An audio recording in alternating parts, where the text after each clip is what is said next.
So now we're going to talk about communication process part 2.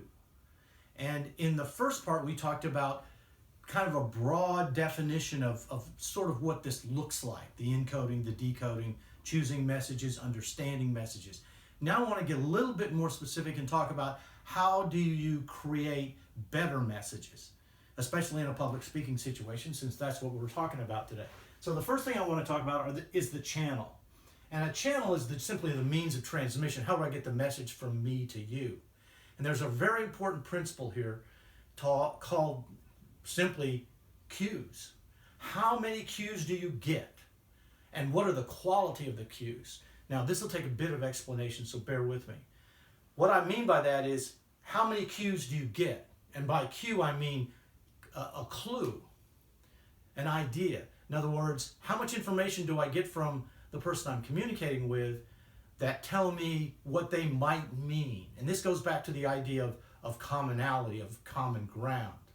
And so I have to interpret those messages and figure out, okay, what did that mean when he raised his eyebrows right at that particular moment? Or when he pointed at me?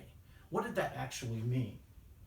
So it's partially quality, but it's also number of it. How much do I get? You know, the more cues I get, the more information I receive from the person I'm communicating, the better job I can do of interpreting or decoding what the person is saying. So, for example, on social media, where we don't have a high number of cues, we get some cues, mostly verbal cues in terms of words and emojis perhaps, but we don't get the same quality of cues that we get in person. So if I'm talking to an audience in person, that's a whole different animal than social media. So the quality of those cues are not as good, and the quantity isn't as good either. And so you have to be more careful if I'm in a social media kind of situation and I'm speaking in a public speaking kind of motif. Feedback. Now, feedback is just the return messages. Remember in the first lecture on this subject, I talked about, messages being verbal and nonverbal. Well, you have messages that you get back. A student asks me a question, I decode the question, the student gives me an answer, I respond. So it's like a circle, it's like a loop. And so the feedback can be both verbal, a word answer, or it can be nonverbal, where it's simply a gesture or expression.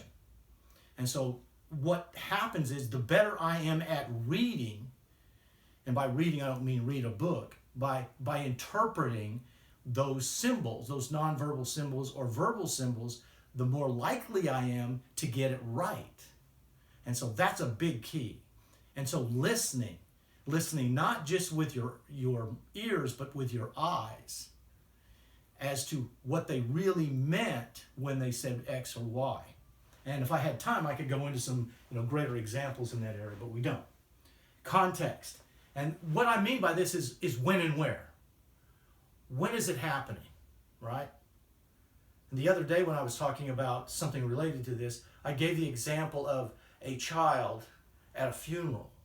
It's a context. So if I'm trying to explain to a child in that circumstance what death means, how to interpret that for him, the words that I choose within that context are going to be quite different than if I'm explaining that to someone that is older and has more experience and can understand better. Because my assumption is that that person that's a little older has a little bit more, background. So perhaps I change the wording, I encode differently based on the moment, on the circumstance.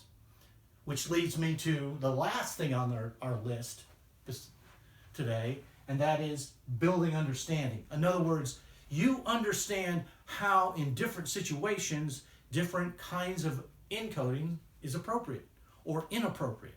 And the more you get that, the better you are at picking the right words in the right moment. And that's really the key here, is to understand the circumstances, pull on your background and your experiences and say, okay, in this moment, what would be the right thing to say?